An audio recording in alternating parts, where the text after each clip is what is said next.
Well, hey there. Thank you for joining us today to learn how you can solve your pain points with Winthrop GP Power Tools, co-presented with Njevity. Quick introduction. My name is Mike McPhillamy. I'm the Director of Sales and Marketing here at Njevity.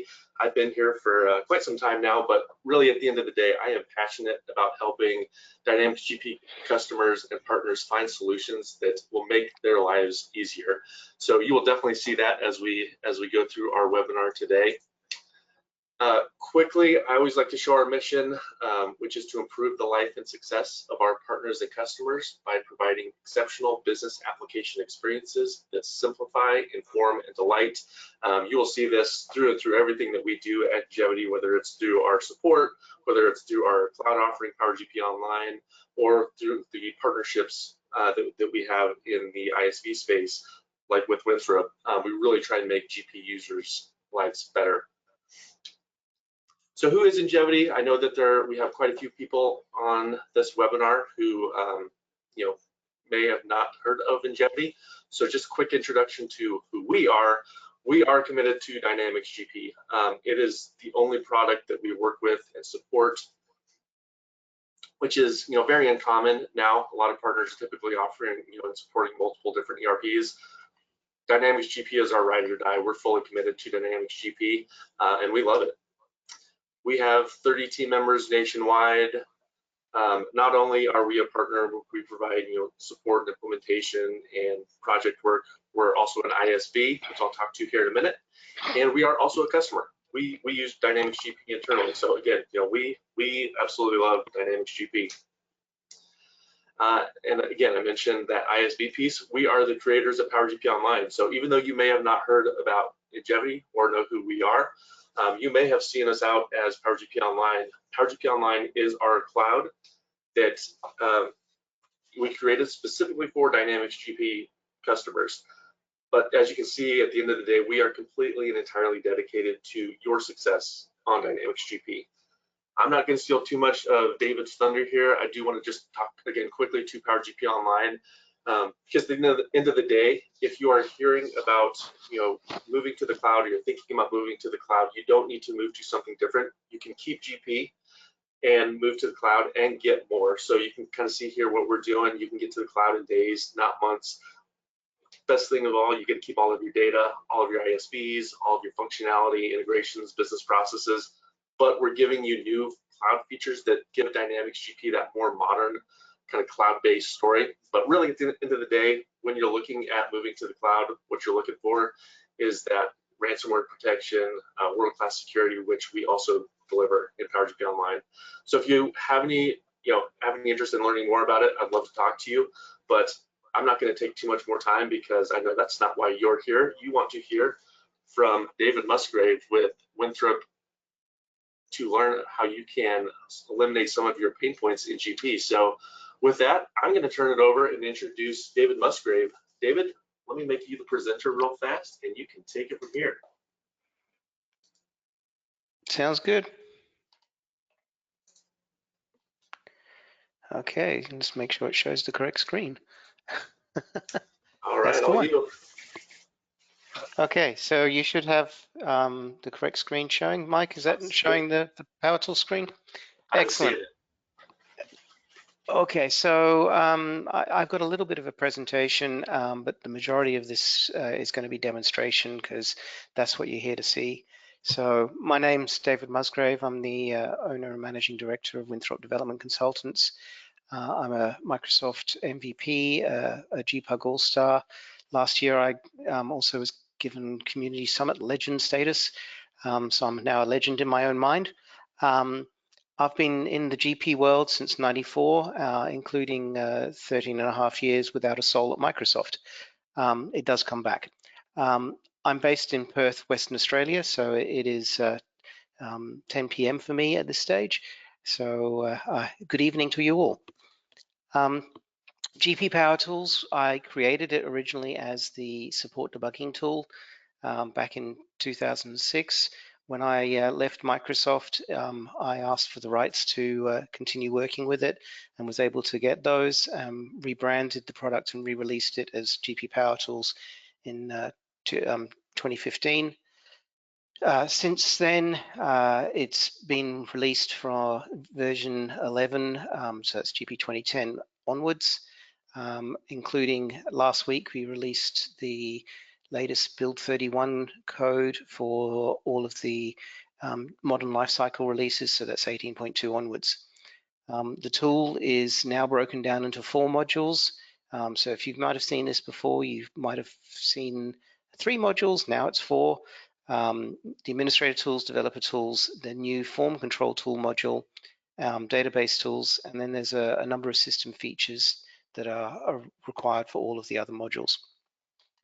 So I'm not going to spend my time reading this to you because I'm basically going to be showing this to you, but the administrator tool includes everything that makes GP easier to use and administer, lots of features that your users will enjoy. They won't actually realize that there are things happening for them, such as remembering window positions and changing colors, backgrounds, and things like that. But they'll think it's part of the standard product. So we have the developer tools, which is everything you need for customizing GP. It is an excellent way of replacing VBA. We have many sites that have been replacing all of their custom code with GP Power Tools code. It also allows external communication with service-based architecture, so web service calls. It can build custom report writer functions, and you can even do URL drillbacks from external applications back into GP. So the new form control tool module, this is the culmination of the last 5 months of hard work. It is a low-code or no-code, low-code customization tool for Microsoft Dynamics GP. It can customize any form, window, field in any product dictionary. It's based on filters and rules, and you can just set up what you would like it to do and it does it for you. It can be used to replace field level security. I actually wrote field level security originally, and it has some places where field level security doesn't work. Form control tools fixes those problems, is also a lot easier to administer. We also have the database tools. So these are everything you need to help maintain your system, particularly doing upgrades and or making test systems. It can help fix all of your user records so your logins can be all fixed and replaced. It can pick up table structures that are wrong, import and export data. You can use it to reset passwords. It also now, in the last build 30, or actually sorry, build 29, we introduced the note index, sorry, the note fix utility, which is designed for fixing problems with note indexes. And then we've also got now in build 31 a new tool that will reclaim unused space and also, if you wish, compress your databases so that they take up a lot less space. So the system features are dealing with things like capturing screenshots and capturing logs, sending emails from inside GP. So I'll show you that shortly. The product has 2 sets of features. There are standard or user level features, which are safe for a user to use and should be available to all users. Then there's the administrator or advanced mode features, which can be used to change settings or read data directly or manipulate data directly. And those require not just the application level security being increased, or the role for that being added, but they also require increased privileges at the SQL level. And if you're using a system password, they will ask for that, or you can actually have a separate GP Power Tools administrator password just for Power Tools if you want. So installing, it does need to be installed everywhere. It does use a folder to store all of the logs and other files it might collect. That does mean that if you collect logs or screenshots, the administrator doesn't have to come to your machine. They can just go to the shared folder and they'll be able to see everything that you've captured. Okay, so normally I wait till after the demo, but I'm going to put this up right now as the base pricing is $100 for the system module, which is required, and then it's $450 for each of those 4 modules.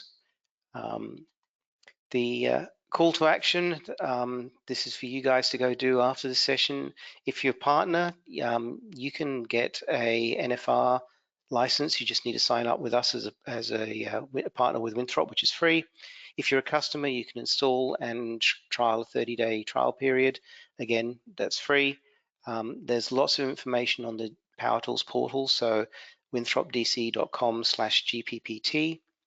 And also worth subscribing to my blog so you can see all of the new features. I'm going to be also publishing samples and demonstrations of what the form control module is capable of doing. So now the other thing that I've just put in here is I have training classes coming up at the Community Summit in San Antonio. There is a 5-day dexterity training class. If you want to be able to be self-sufficient and be able to do your own customizations, it is highly recommended that you come and do this 5-day class. It'll teach you dexterity, so that's the language behind GP. You can then use that to either work in dexterity. It's the primary language that GP Power Tools uses, but even if you're not working with dexterity or at all, and you want to work with Visual Studio, understanding how dexterity works will make that much easier for you. There's also a 1-day workshop during the academy classes, which will be a much more in-depth view and look at Power Tools and how to set it up and be able to play with it on your own system. So now we get to the fun stuff, the demo. So we'll say goodbye to the presentation, and I will start GP. So I was logged in. It actually logged me out, and that's part of the automatic logout functionality that is part of Power Tools. We'll come to that in a little bit. I will get an extra message that at the moment I've left on here. It's a very quick check on login, and it has actually identified that there is a problem with one of my my maximum node index or my next node index value, and I do get a warning about that. Power Tools actually checks a whole load of different things about your system on login and will notify you if there are problems. So it checks paths, it checks database space, it checks settings. There's a whole load of different things that it will check to make sure that your system is running smoothly. Okay, so we're into Power Tools itself. So the way the demo is set up is I'm going to give you some sort of examples of things that might go wrong or issues that you might have, and show you how Power Tools can help you fix those.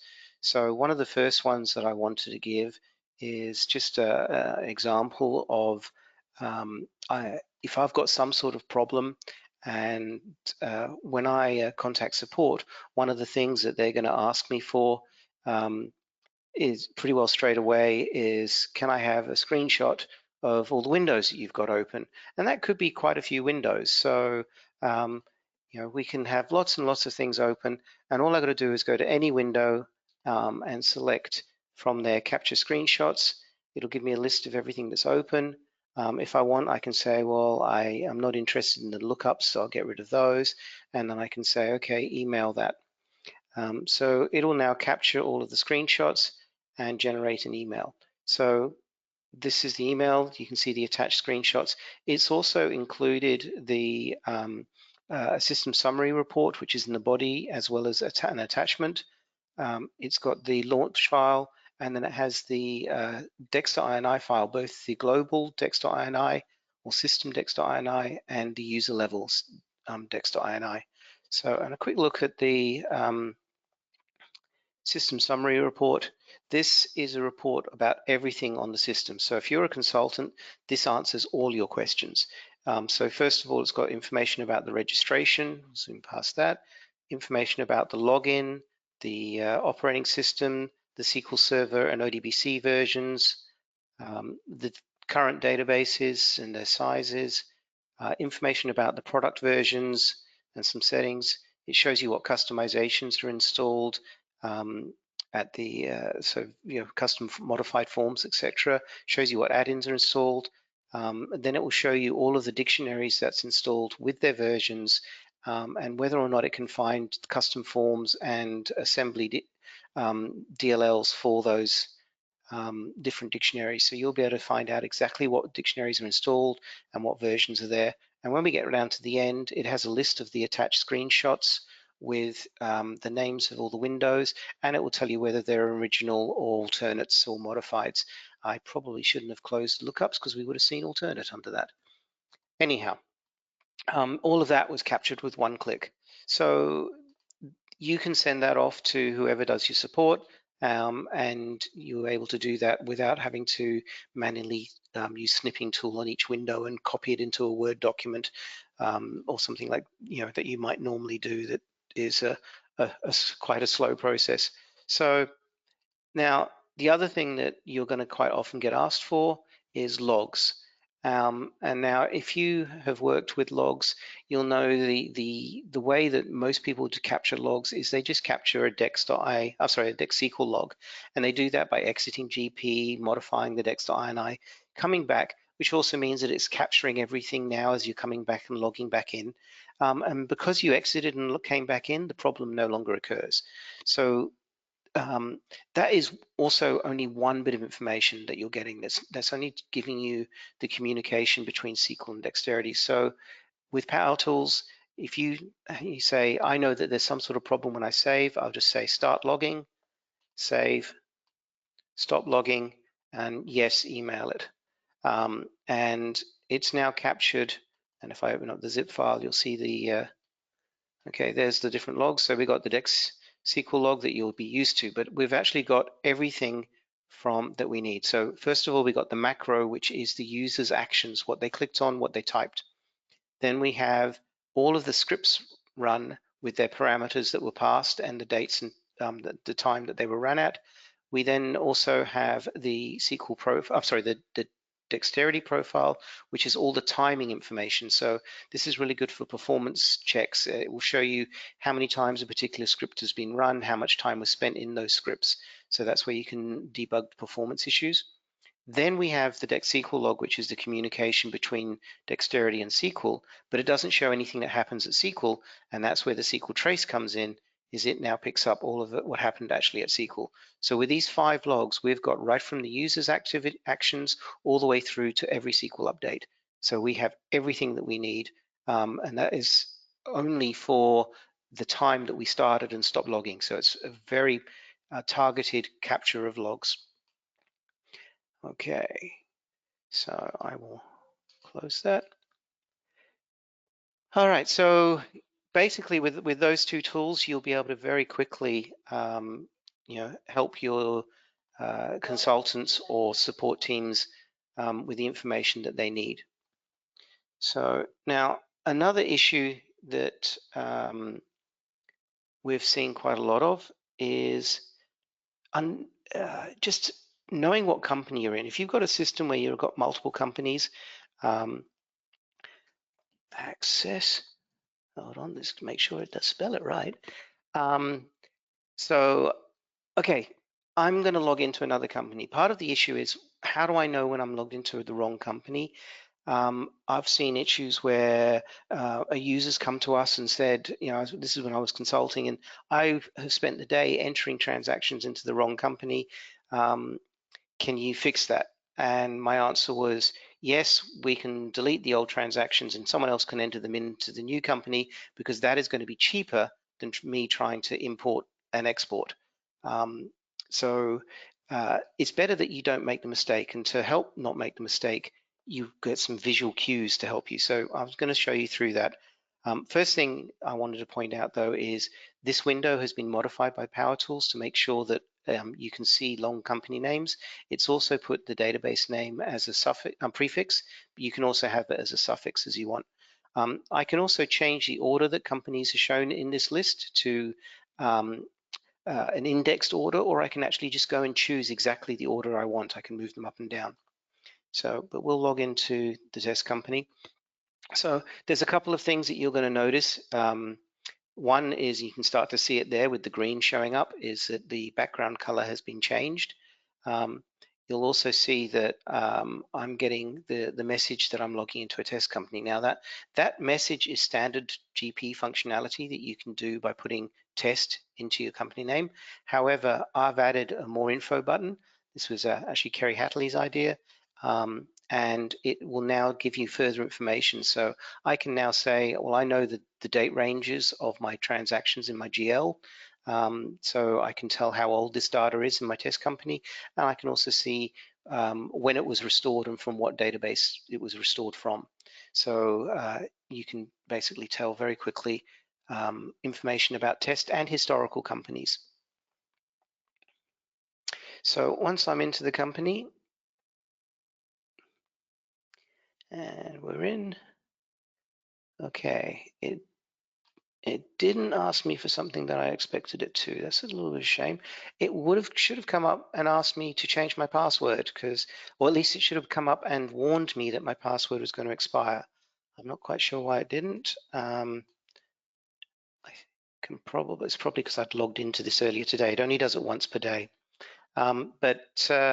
Yeah, it will show you in advance if the password is going to expire. If you've ever had a session expire while it's in the middle of actually running GP, you'll know that causes all kinds of trouble. So now you can see this is the color coding functionality. I can very easily see that I am in a test company. I can also see that I have the name of the company or the database and my user at the top of the window. Now, you might say, well, GP puts it at the end of the window, but when you actually start looking at your list down here, you can't see the one at the end of the window. So this is going to help me see which session is which. So it does need to be at the start of the window. Okay, so what I'm going to do is I want to actually create a return. So I'm going to go to create return, and I get a message that I don't have security privileges. So I'm sure that your teams, your users or your consultants have seen this message in the past. However, Power Tools has added to it, and it's telling us that I've got access denied. It is telling me exactly which window in which dictionary that I have been denied access. So that's Power Tools adding the extra wording onto there. It also has opened up the security profiler for me, and I've taught my users that if they get error messages from the security profiler, that they should export them or email them to me, and then I'll be able to debug them for them. So if I go back to my main GP, actually, you probably noticed it here, but I'll just quickly point it out. The connect object, you can change that to whatever website you want. You can also have a full website within the background as well. So that's Power Tools making some changes for you. Okay, so this is the main Power Tools area page, and I'm going to go into the security profiler window. I'm going to import the log that was just exported. And now I can get to see the same error message that the user actually saw. So it's telling me window denied, field service, create return, and it's for the user in the test company and David 24. So I can just say, show me security information. And this now is showing me, you can see David does not have access. If I look over here, you'll see that it comes up and says no access granted to create return. So if I want to give access to create return, I need to have a look at how I can do that. So I can make them a power user. That's not going to happen. I could make them a super user. Now, super user is similar to a power user. It has access to everything except that it doesn't bypass security like power user does. It is actually still using the security model, but has access to everything. So what I'm actually interested in though, and so I'm just gonna make this window a bit bigger and resize that. Okay, so actually I might take it the other way. Okay, so we've got the task of TRX FSS RT01, and that belongs to either the RT agent or RT manager role. So I'm just going to make David an add-on here, RT agent, and save that. And if I come back here and refresh, you'll see that it now says he has access to granted to the original, and it's through RT agent. Okay, and you can see the tick box here. He has access to the original. Now, doesn't have access in Fabricam. I only added that to the test company. So, but I can contact David now and say, hey, you've got access, so try it again. So he can come back in here and say create return, and that window now opens. Now, sometimes if you make a change to security that affects the navigation, you can, rather than asking them to exit and come back, if they've got the security profiler window open, they can just go to options and say refresh the application navigation, and those choices that you've enabled will now become visible on the menus. So I'm going to close out David, but that just shows how easy it is to make changes. Now, if I double click here, I'm just going to get rid of RT agent so that next demo works. But that's how easy it is to make changes in security and make sure that users have access to what they should. Now, another situation that you might come across is you might come across a situation where you've got two users with this access to the same tasks and roles, but one of them has, or you need to deny something from one of those users, but you don't want to affect the other user. So normally the way you'd have to do that would be duplicating all of the tasks and roles involved. And with the security information window, you'd be able to easily find which those are. But you'd have to duplicate them and then take access away on the duplicate and then give that duplicate access or give the user access to those duplicates. And over time, your nice and simple tasks and roles become cluttered with lots and lots of duplicates with no easy way of telling what's different between them.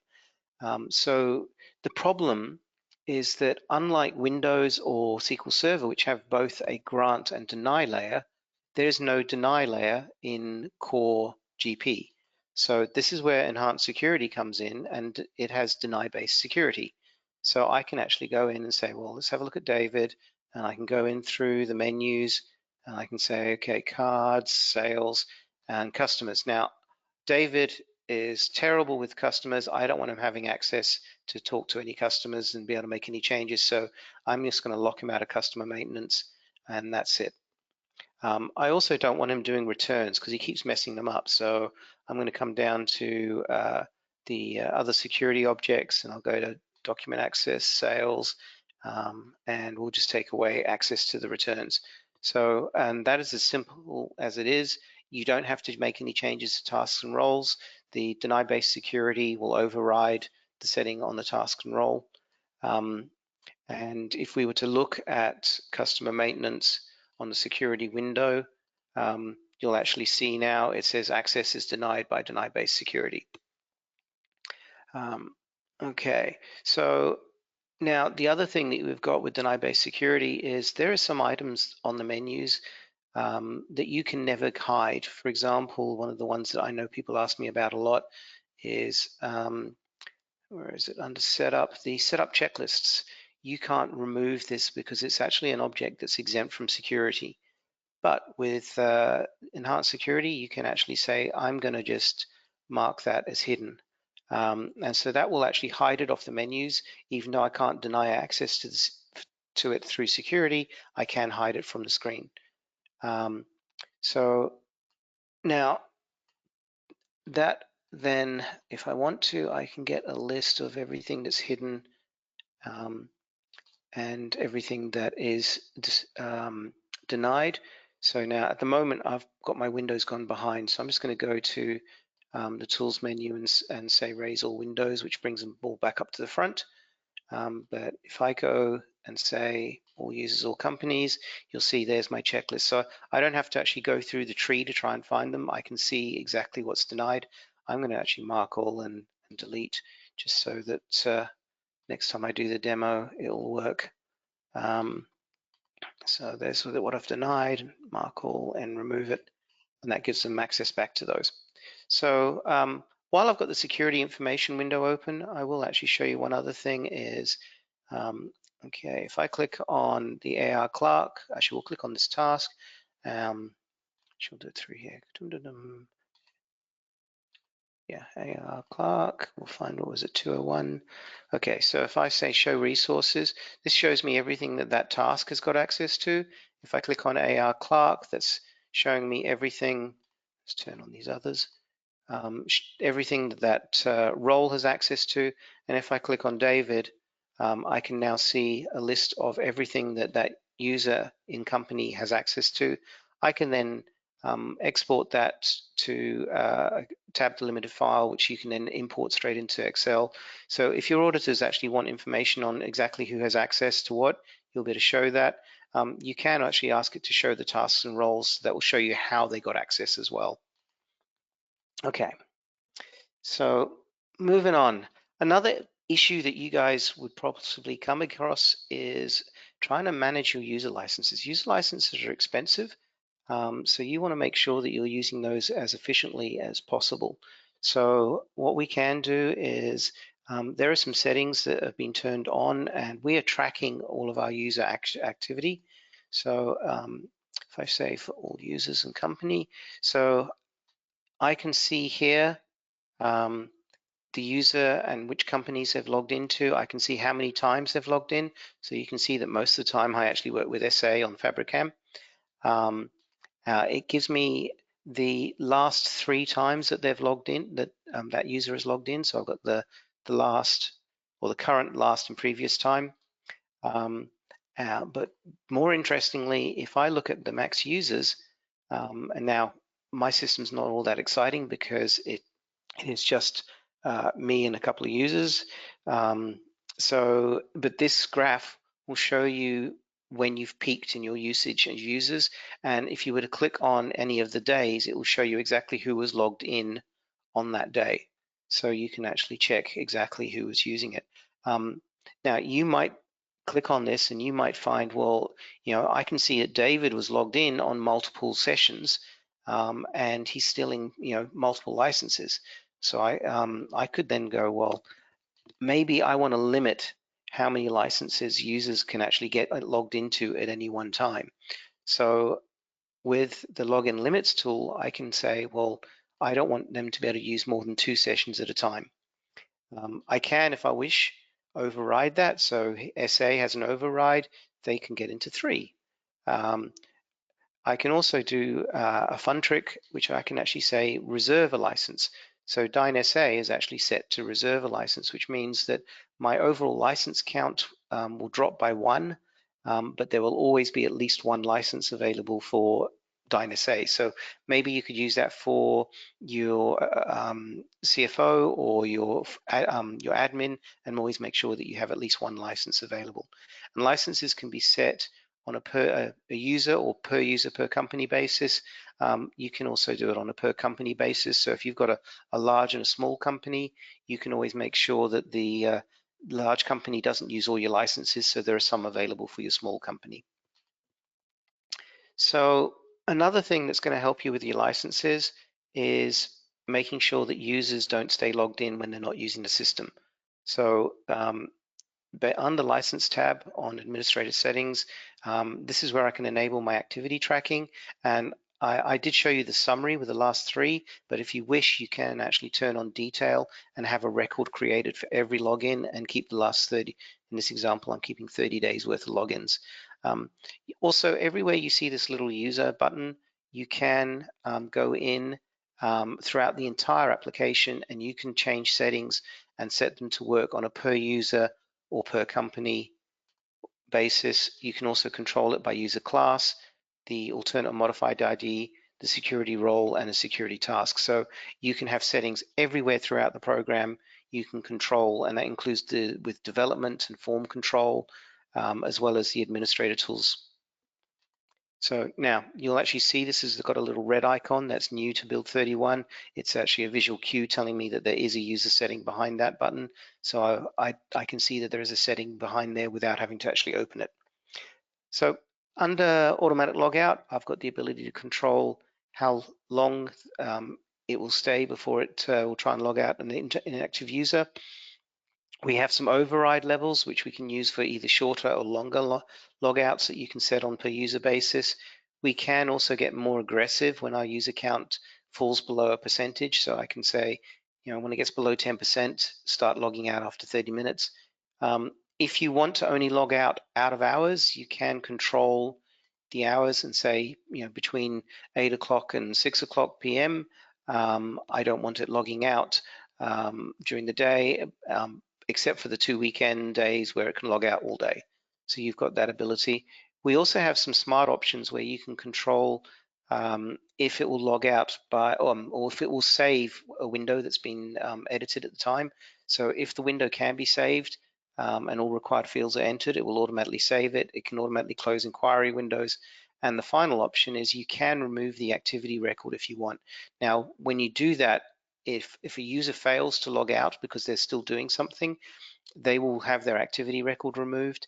It would allow them to finish what they're doing, but as soon as they finish that, they will get kicked out. So that way, I should say with the automatic logout, it is always a graceful logout. It will never, ever log out other than gracefully. Now, if you are using terminal server and you are killing sessions that are left logged in, you're causing data damage. So you must log out gracefully. I actually recommend that if you do want to have terminal server kill a session, that you have that set to double the amount of time of the automatic logout to make sure everything logs out. But I actually recommend you don't use that at all. All right, so let's do a little bit of troubleshooting. So one of the ways that you'll often get asked to troubleshoot something when you talk to support teams, they'll tell you, get rid of all your customizations, turn off all your customizations, unload all your ISV products. And the only way you can do that is by editing your dynamics.set launch file and renaming or disabling VBA. And there's basically it's a lot of work, and it's also, if you start editing the dynamics.set yourself, there's a possibility you might make mistakes. So in Power Tools, I can disable products without having to even exit GP. So I'm just going to disable Smart List, and actually I'll leave it like that and apply that. We'll go back into cards and okay. So this is lookup. You might notice it's not quite behaving right. You can see the titles are not right. This is searching here, that this is not populated properly. There's no text up here. Basically, I've disabled the triggers for that window, but the modified or the alternate window is still coming up. So I'm just going to say, okay, I don't want the alternate window either. And I will now get the old style lookup. So that's disabled it entirely. In fact, even if I ask it to enable those triggers, it will still work without giving it an error because when SmartList says, is my window open? Power Tools says, no, we've got the original window open and you should not be running your triggers. So this just allows me to enable and disable products, and you can do that until you've identified if the problem is with core code or the problem is caused by a particular add-on product. So I'll just enable that again and apply. You'll see that the lookup's back to normal. I also have the ability here to shuffle products up and down, and sometimes if there are two products trigger at the same point, sometimes you have to have one work trigger before the other, so you can swap the order of the products just by moving them up and down this list, or you can actually delete products as well. If you make changes to the launch file, it does make backups. We do also have here the option to disable VBA and disable Visual Studio Tools, either permanently or just for the one next login. So if you say next login, you set this, you exit, you log back in, and then they're set back on, and it basically allows you very quickly to have a single session without the VBA or Visual Studio Tools code running. Okay, so if we can debug that, we still might have a situation we can see something happening, but we actually don't know how it's happening. So this is where, I mean, in fact, this is what Power Tools was originally created for. So I'm going to go and start off with the resource information window. And we're going to go into customer. So this window I'll explain in a little bit, but that okay, so pull up a customer. Okay, so as I move around this customer, you'll see over here it's telling me exactly what field I'm on and what the value of that field is. So, you know, let's say we have a problem with hold getting activated and we don't know how it's happening, whether it's programmatically or somebody's doing it. So if I go to the hold button and I can just confirm that that hold field is, the field is called hold. I can then say, if I don't want to use the resource information window, we've actually got another window called the resource finder, and that is similar to the resource information window, but it combines tables as well as window fields. And it is actually telling me that this hold field, the only field it can actually, or only table it could exist in on this form is the customer maintenance window, or sorry, table. So you can see here, and if I want to, I can just say preview the data, and this will preview the data as a SQL query. Okay, so I now know the field that I'm interested in, and I'm going to create some triggers. I'm going to turn these on. So I'm going to have some automatic logging triggers. So right now, we have these cust hold triggers active, and the idea is that they will allow me to debug what's happening within here. So when I click on the window field, I've got one bit of code that's going to run. So that's actually telling me that the button's triggered. When I hit save, it's going to run a whole series of events. So we should actually watch them happen. It's going to capture screenshots and logs. Okay, and there we go. So here are the screenshots with the system summary. Now I can make these send automatically. I've asked it not to so that I can show them to you, but this is screenshots of what was open when that happened.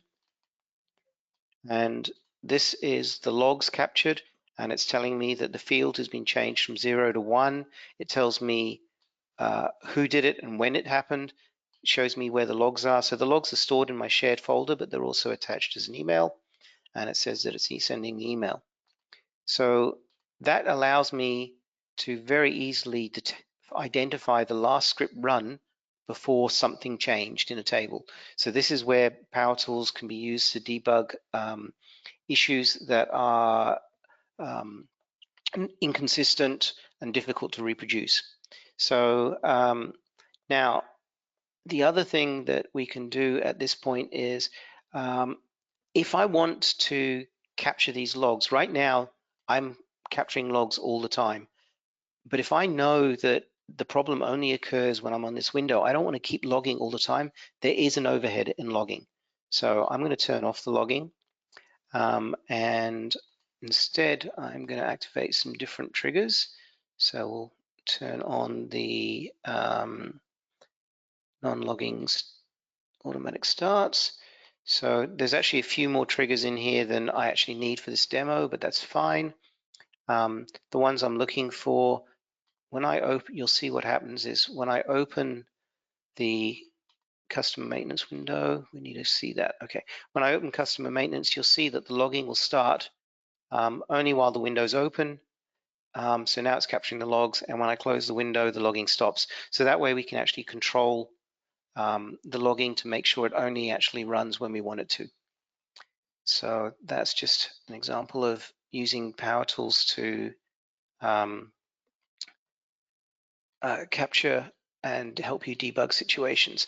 So now another situation that you might come across is if you've got some scripts that you run on a regular basis, every time something happens, it's like, oh, DBA, can you run this code to fix this customer? It's happened again. The thing is that the DBA is not always going to be available. So This is where you can use Power Tools development tools. And I'm going to pull up the customer's example. And you can create scripts and then allow those scripts to be executed by your users. So I've got a SQL script here. And this SQL script at the moment is just going to display a range of customers.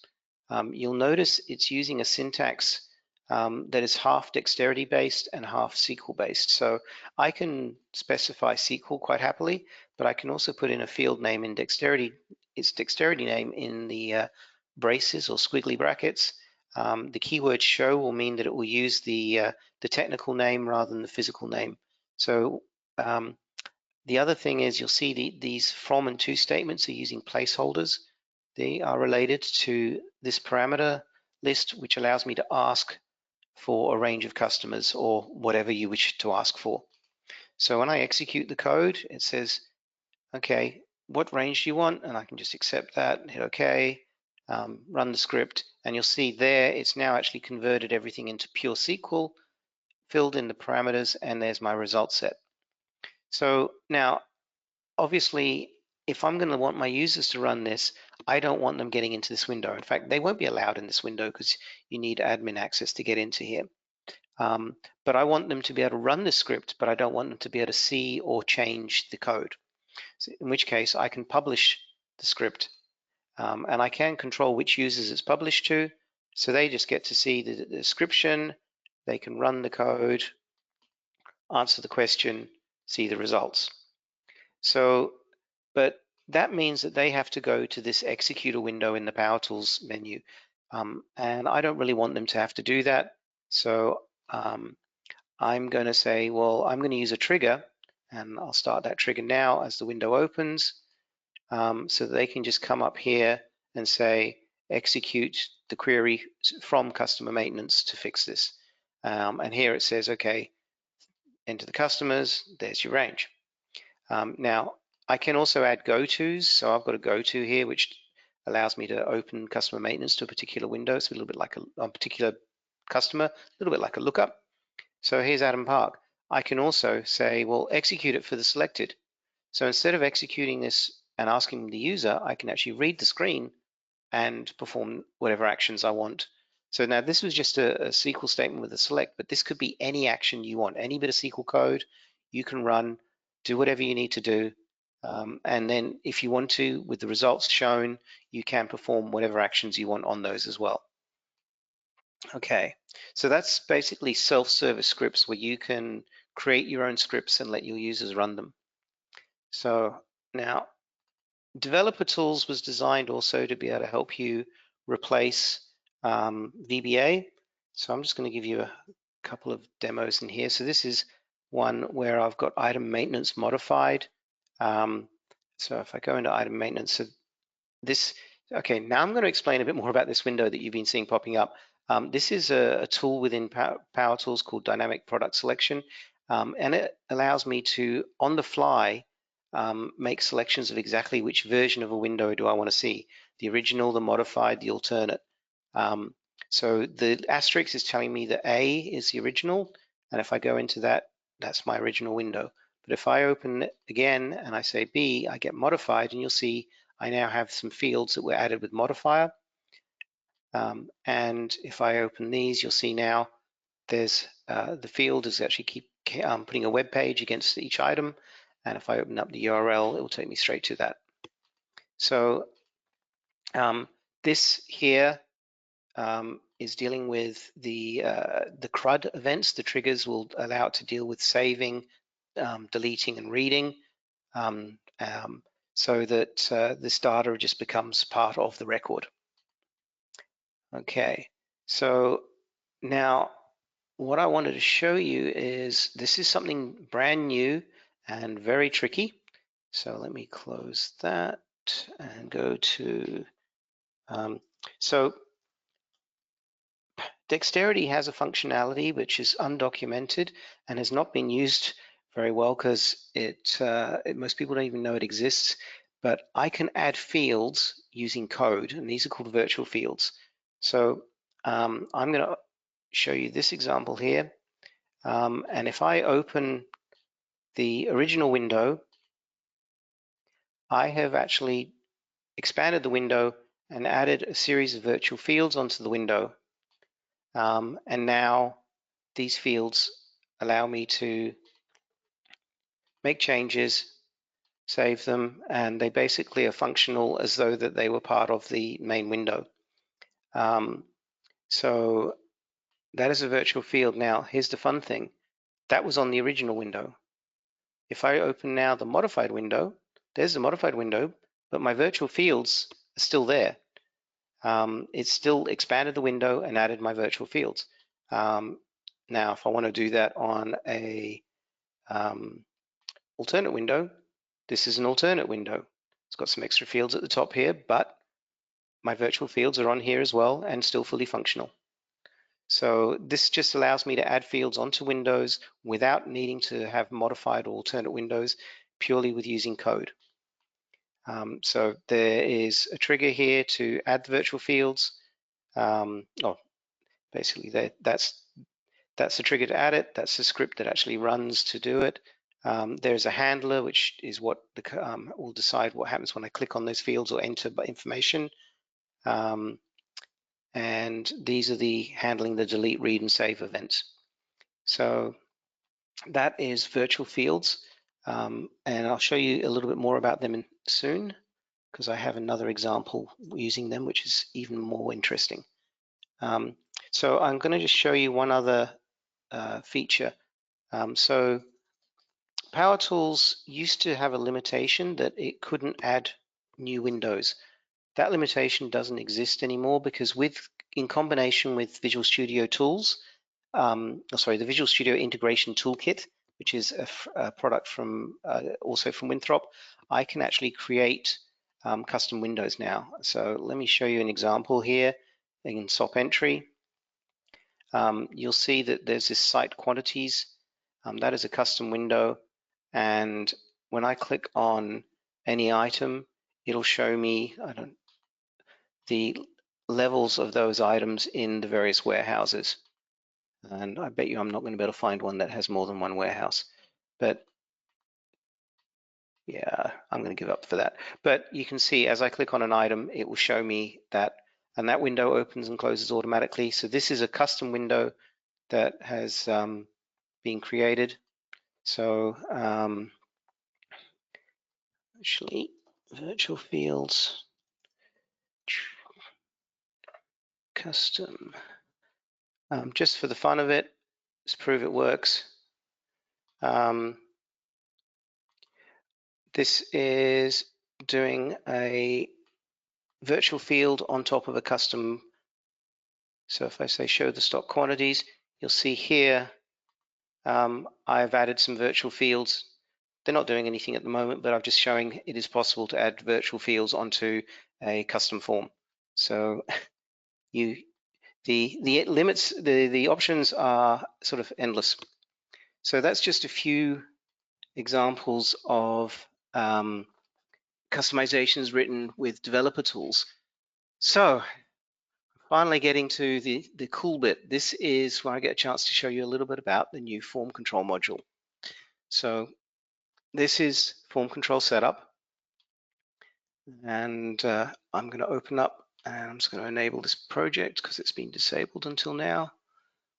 Okay, so I've got a whole load of different examples that I can take you through. So one of them is with the requirement for separation of duties. You might find that you need to have users that will want access to customer maintenance to be able to see information, but they shouldn't be allowed to change it. So, and I will choose the modified one here, so you'll see that it works quite happily with additional modified fields.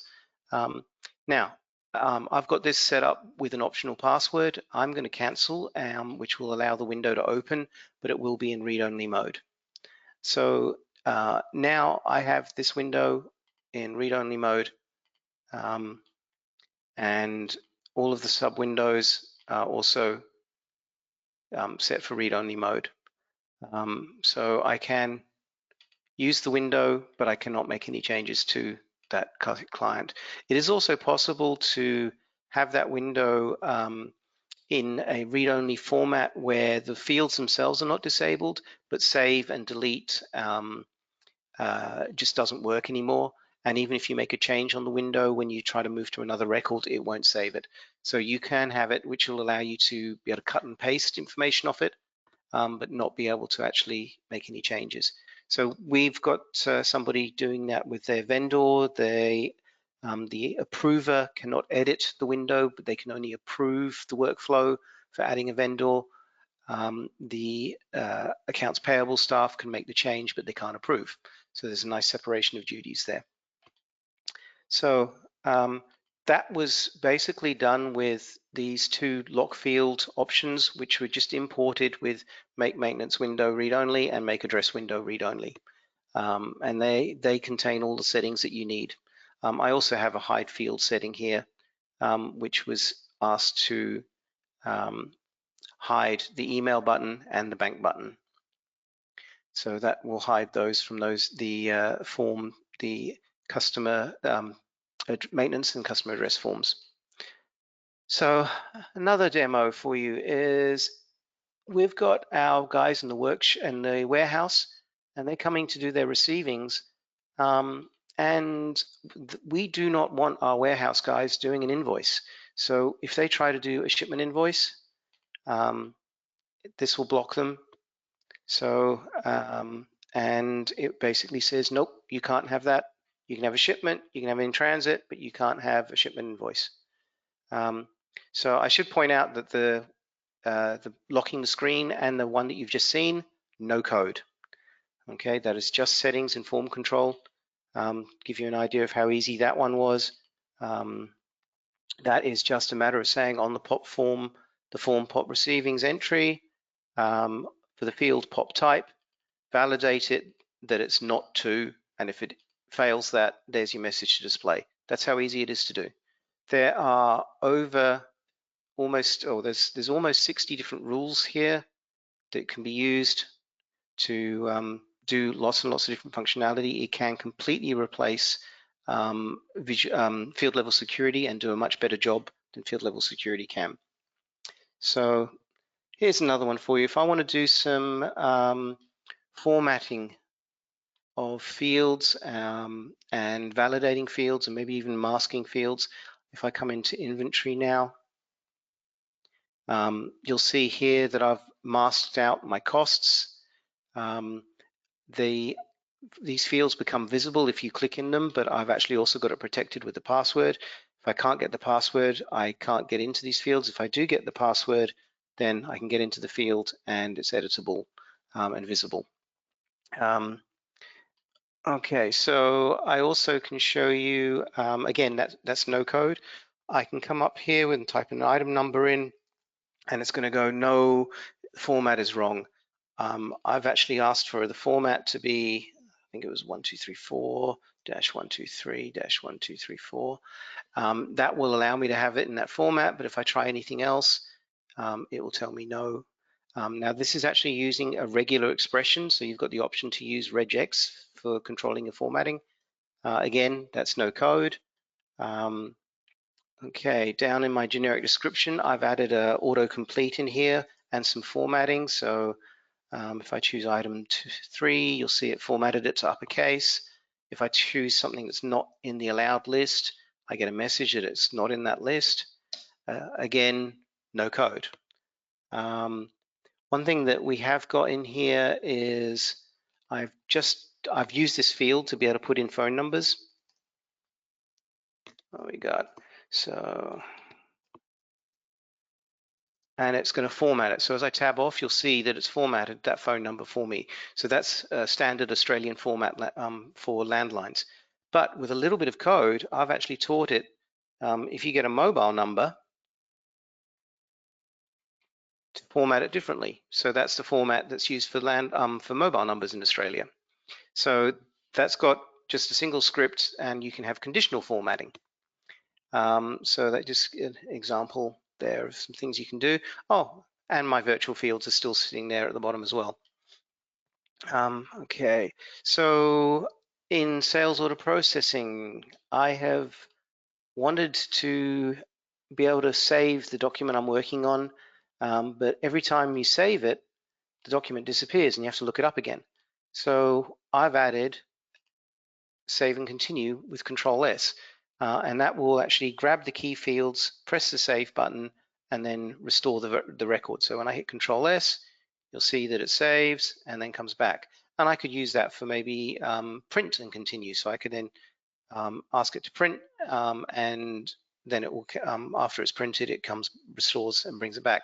And you could add that to any window. So any window you want, you can make it do that. Now, you could just make it that when I press Control something, whatever you've set up, it just presses a button. So you can use that also to create a quick shortcut just to press a key or a button for you. Okay, so all right, if you are okay, the other one we got is a little bit more with some conditional logic for you. So this is a little bit of code in here on the account maintenance window. So one of the things that somebody told me was that by default, your accounts, you're gonna like want 1 is your assets, 2 is your liability, 3 is your equity. So 4 needs to be profit and loss, or 4 or above needs to be profit and loss. So, and they were having their users forgetting to change the posting type. So if I just type in here and I type 4,000, you'll see that as soon as I type 4,000, it dropped to profit and loss. If I put that back to 3,000, you'll see it's back to balance sheet. So that's automatically changing. That's one small script. That's a low-code solution that allows you to do that. Now, this field here, I've renamed the caption here to conditional alias. You'll see I've also got test value down here as defaulting values. Again, that's no code. Changing that's no code. But what I have done though is I've got a little bit of code that says, depending on the value of the conditional, whether there's anything in here, user-defined 1, 2, 3, and 4 will change. So I will disable, I will lock, I will hide, and I will change colors. So, and you can change background and font colors. So you'll see that that's still changed. And if I delete that record or delete that character, everything comes back. So this gives you the ability to, have code, adjust your window, make changes in settings and set values based on other fields. So that's a low code solution. So, all right, the last bit that I wanted to show you for the form control, at least at this stage, is combining form control with virtual fields. So I'm going to go turn this project on. So this project is running, and it's running for all forms that begin with RM, or they begin with SOP, or they begin with service, but you can change these rules and the filters as you wish. It's looking to see that customer number actually exists on the window, and if it does, it's using this script here. It's calling the script here, which will allow me to add fields onto the window. So the end result is that any window that has customer ID on it, and we'll start with customer maintenance. And this time I'll put in the password so we can get the access to it. It adds this status field here. And you can see that the status field changes depending, save that, on this status. And it's actually picking up whether this one here is telling me that that's over credit limit. If they go over credit limit and on hold, you'll see that they get a different icon because it's now both. If we go back here, you'll see that's credits on good status. Now it's on hold. So this shows up on any window where the customer ID is, except if you look carefully at my window, it no longer says customer ID, it now says client ID. It also says parent client ID and client maintenance. That's another form control rule. In fact, These rules here are no-code rules. I've just said to it, wherever you find customer, change it to client. So if we reopen sales order processing, you'll see when I bring up a customer, it's now a client ID and a client name, and it now has this virtual field showing the status of the window, or sorry, status of the customer. So you can basically use a combination of form control with virtual fields and add fields to any window with a single bit of code. The whole idea with form control is that it allows me to work across multiple windows, multiple forms, across multiple dictionaries, and it's all just rules and filters. So, all right, the last piece of the puzzle, a little bit about database tools. So what we'll do is we'll quickly show you some database validation. So now, just in case you do have some questions, there is a chat box.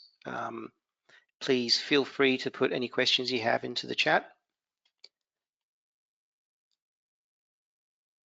So with database validation, right now I've got lots of ticks and everything's looking good. So I'm actually going to run a script that does nasty things and ask it to reread. So I've basically screwed up my system. So I can use this one just as general maintenance, and it's probably a good idea to do that, but also I can run it before an upgrade. I can also run it when I'm preparing a test environment, but it's identified problems with some of these users. So it's telling me that some of the users have got access to companies that don't exist, or their logins are missing, or their database users are missing. So if I come down to the Fix Users button, this is basically if the option is enabled, it means that the problem exists. So it's telling me that there's no DynSA, and I need a DynSA. So I'm just going to create one put in the password for it. It's telling me that the databases need to be assigned with DynSA as a DBO, so I'll mark that. It's telling me I've got this test company defined in GP, but it doesn't exist in SQL, so I will clean that up. Similar to the clear company script that you can get from Microsoft, but better. It's going to create the DynSA user. It's going to create all the access records.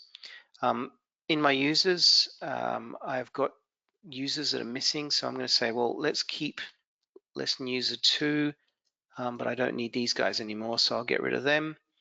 It's going to generate a password for me, so it's automatically generating a password, and I'll ask it to enforce policy, expire, and change on next login. It's going to recreate all the company access records that are wrong. It's going to make sure everybody belongs to Dyn groups, make sure everybody's DBO schema, and make sure that the company access records are correct. So let me process this.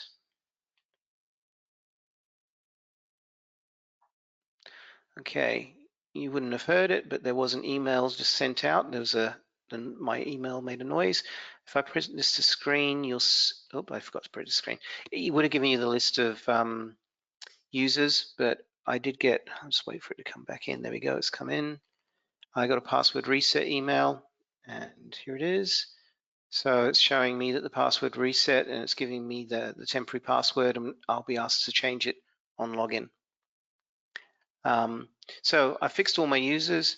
I'm going to fix utilities. So any references to products that are not installed, or references to databases that are not installed can cause you issues. So this is showing me records that have got problems. So I'm going to remove all those references. That helps with upgrades. I'm going to check my framework. This is the account framework. It's actually picked up that there's a difference. So the numbers here, it actually shows me the actual length, maximum length, but it also shows me what's used and what's assigned. So let's say in this company, you can see, what we got up here, you can actually see the sizes and the maximums. So sometimes you might have 3 characters available, but if you've only ever used 2 characters in a particular segment, you'll see it here. You can, if you want, actually edit the framework and make it bigger. You can't make smaller, but you can make it bigger. And this can be used to change your account framework. Okay, this is just going to clean up the data in the dynamics table to match the application and the other companies. So I'll just clean that up. So finally, we've got the fixed tables. So I go in here and it's actually got nothing to fix, and that's because I haven't processed.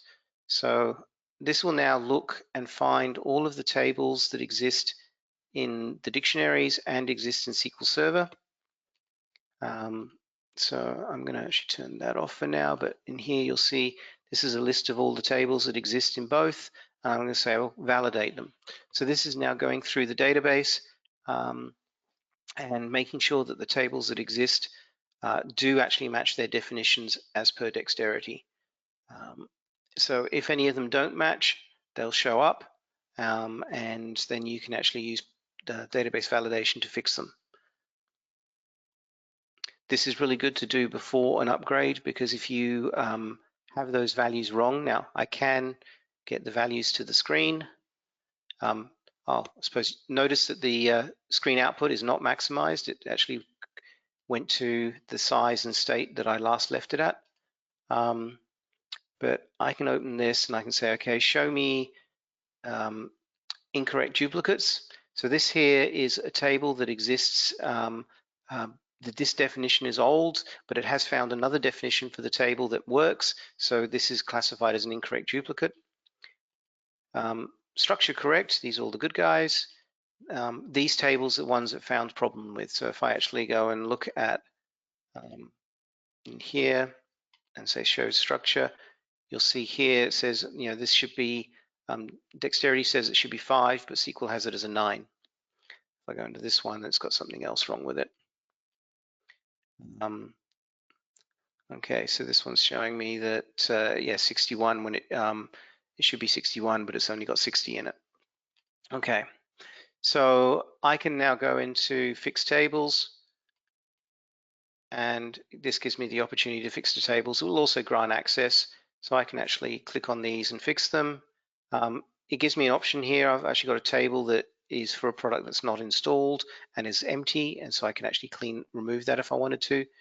If there's data in it, it won't offer to remove it. And I can go and mark what I want and then hit process, and it will fix up everything. And we're good. And then when you exit, you'll get a list of what it included and what all the changes it made. So that is database validation.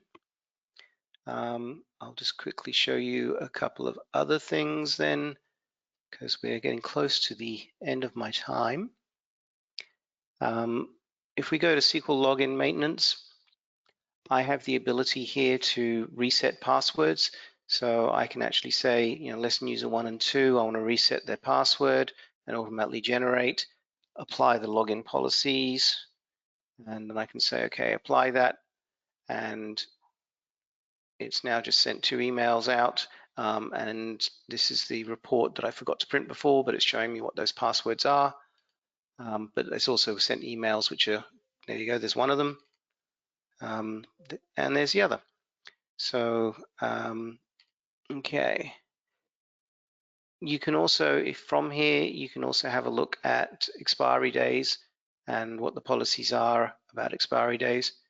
And I think that's why this guy didn't tell me that he had expired, because I had forgotten to turn on expiry. My fault. Okay, so another one in here is the note fix utility. I mentioned before about having problems with note indexes. So this is the note fix utility, and we'll post this both these companies. So this runs and it will process and identify what problems you have with your notes. So this test company's got very little in it. It's almost correct, but this one's got a few more issues in it. So this is showing me all the different things that can go wrong, and there's got a blog article that explains what all of these mean. but I've got notes with no node index. I've got orphan notes. I've got duplicated notes. I've got a whole 9,000 duplicated note indexes. So this is where the same note index has been issued to more than one record. Use duplicate note indexes is where I've got 32 of them. It's been issued to more than one record. So if I click on note index 96, it's actually in 8 different tables, and I can actually go look at the table. In fact, there's what the note says, and I can see whether or not where the note exists in multiple places and decide which record it actually belongs to and mark that. I've got some zero valued notes where there's no note index in the table, and also my next node index is telling me it should be 223 when my maximum note index used in the system is 5,726. So while this is sitting low, it'll keep generating duplicates because it's going to keep issuing numbers that have already been given out before. So this tool allows me to fix up all of my note indexes and make sure that they're correct. And I can pretty well guarantee that almost every site has issues with note indexes, particularly if you take a test company or live company and back it up into test. And obviously it's not so important because it is a backup, but it will now have a problem with its next node index. All right, so the new tool for build 31 is this new database space recovery tool. So it turns out that Microsoft Dynamics GP is not that efficient with a lot of its tables and the way it stores them. And that is because it's using heap tables for a lot of the tables. And records, when they get deleted from a heap table, are never actually, or the space that they took up is never actually removed until you do some a cleanup process. So this here is going to actually do some cleanup for those. I'm just going to choose, yeah, I'll choose one more. Mark all. Okay, so I'm just going to choose some tables. Now, the other thing that this allows me to do is not just clean up tables, but I can look at heaped tables and clustered tables. If I'm running on an enterprise SQL server which supports compression, I can actually say, let's compress this as well. So this is going to compress these 5 tables. So if I run that, this is adding compression to those tables, and then it will be able to tell you how much space you've recovered. So just for doing those tables, I've recovered 10K of space. Now, this is a small database because it's just the 2-ink database, but this could end up saving you up to 50% of your space. Now you can see that the red ticks there, or the red down arrow, that's actually saying the compression's turned on. I can also use this to turn the compression off. So I'll do that. Okay, so I have actually got to the end of what I wanted to demo. So we're open to questions, or I do have more examples of custom code that we can show, but I'd like to open it up to questions. There's nothing sitting in the chat at the moment. Mike, are you okay for people to come online if they want to? David, can you make me the presenter again? What I'm going to do, I'm going to kind of wrap this up and show the contact us slide, and then Okay. I'll stop recording, and then we can open it up to questions if that works for you. Okay.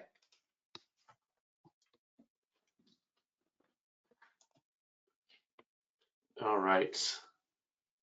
Cool. Hopefully you can see my screen. Yep. All right. Well, David, really appreciate you taking the time to walk us through this today. Like I said, I wanted to capture the recording. We're gonna also post this on our website and make this available. So if you have any questions, we can resend the recording. We'd love to speak with you. Again, feel free to reach out to us at sales@njevity.com, or you can see our number there. Like I said, we can connect you up with David, make sure that you get any additional questions answered if anything comes after the fact. But again, David, appreciate the time. Appreciate those of you who have taken time out of your day to join us today. And with that, I'm going to go ahead and stop the recording, and then we will open it up to some questions.